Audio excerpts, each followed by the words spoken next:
Thanks for joining us, and an opening statement from Coach Underwood, please. Yeah, that game was decided at the start of the game and the start of the second half, and pretty much described by 26 points off turnovers. So 13 of our 14 turnovers were live ball. You can't turn the ball over, and give them credit. I think this is Lamont Butler's 12th NCAA tournament game. I thought he controlled the game on both sides and was extremely effective on the defensive side. But turnovers at the start of the second half. We got a big play towards the end of the first half, loose ball that we don't come up with, and put them on the line. We got it cut to 3. Our guys fought, our guys competed, our guys played hard. It's a night that, the other night we go 18 of 18 from the foul line. Tonight we miss a few. Give them a lot of credit. Kentucky defensively was really solid, and these two guys were excellent. And gave us every opportunity to try to get back in the game. We just couldn't get a stop, and the turnovers were the difference. Thank you, Coach. Questions for the Illinois student-athletes, please? Stephen Cohn, SB Nation. Kylan, being the veteran on this team in some ways with some tournament experience, what do you tell the guys now after the game as you guys go back to Champaign about what kind of comes next? Just keep our heads up. Today was tough. All we can do now is just enjoy the time that we had together. Yeah.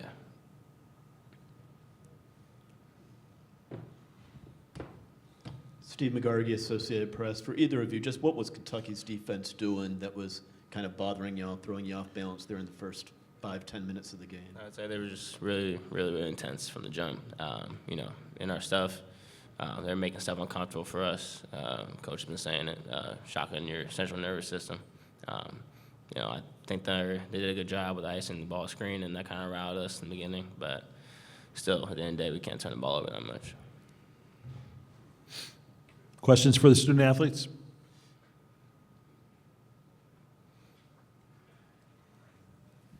That's for you, Kylan. I just want to get your thoughts just on up-down season, but I want to see what you're most proud of with the team this year.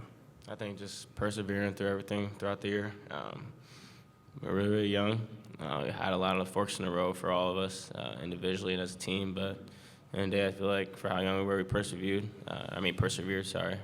fought through adversity, leaned on this dude right here, and leaned with each other, put into confidence with one another each and every day. Tommy, can you talk about what this experience has been like, coming a year ago, not maybe as familiar with what this would be like, and now having experienced all of it for a whole season? It was a great experience. I really liked it here, and even though we didn't finish the season how we wanted to, but still a great experience. Glad that I was a part of this team, this group, and yeah, we'll come back.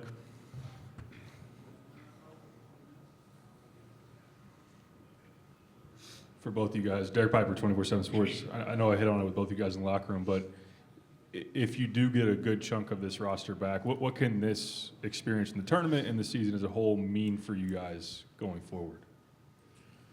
I think if the majority of the team comes back, everyone's going to be year experienced, year older, and that means a lot in these games, in these tournaments, and just more opportunity to practice, to work on our game, to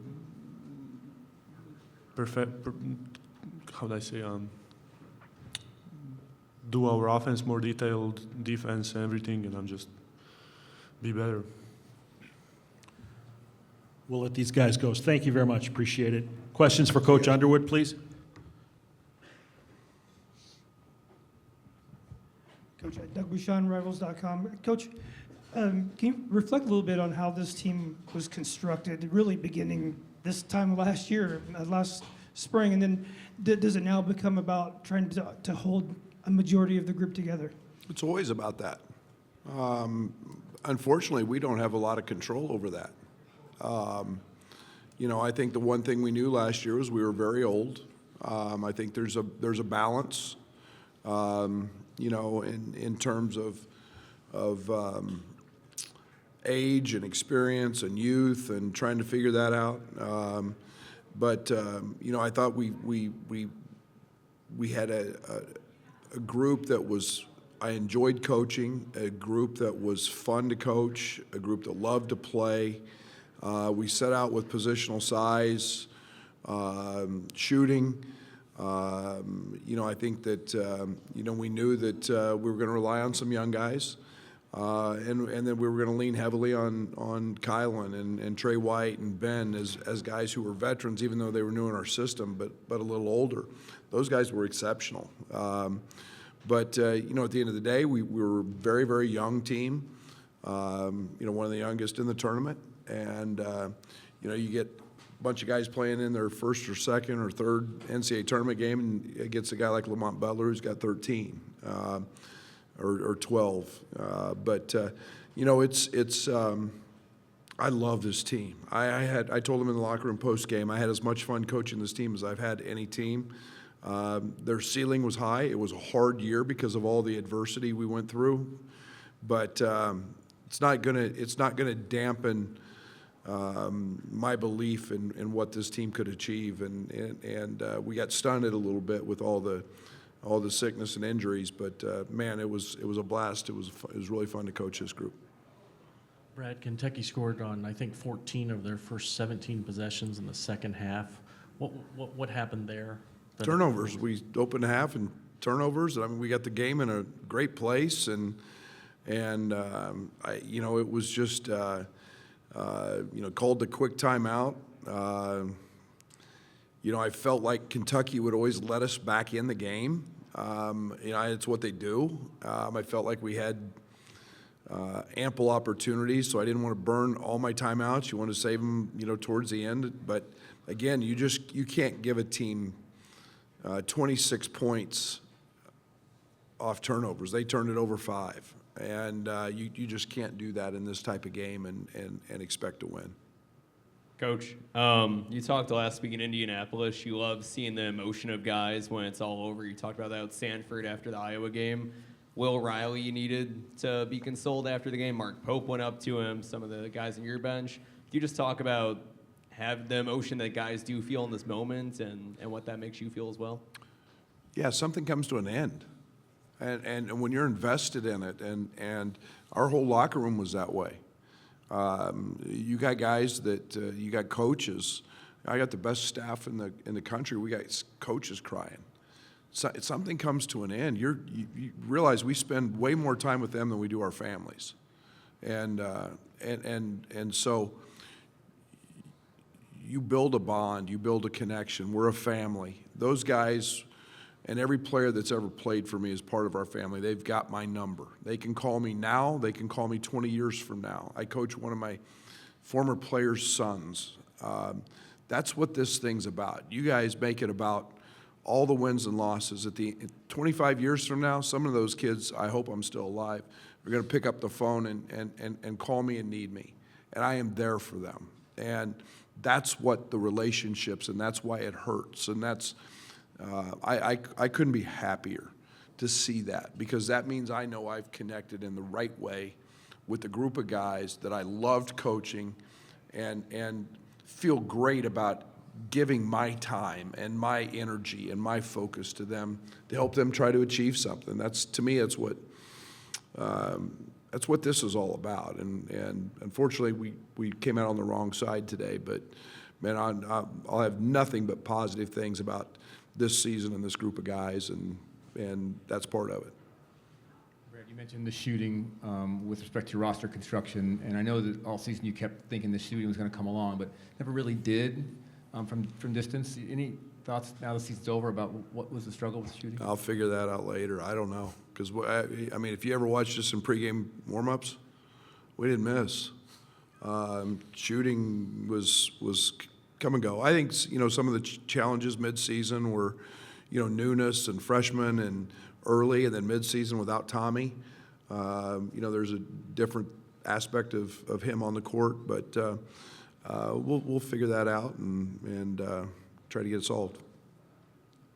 Hey, Brad, John Huang, NOLA Media. I know you had film on Kentucky center Amari Williams, but a lot of other coaches have said that when they see him in person, he's just a lot bigger, a lot more mobile. What does he do for their team, and how far do you think Kentucky can advance?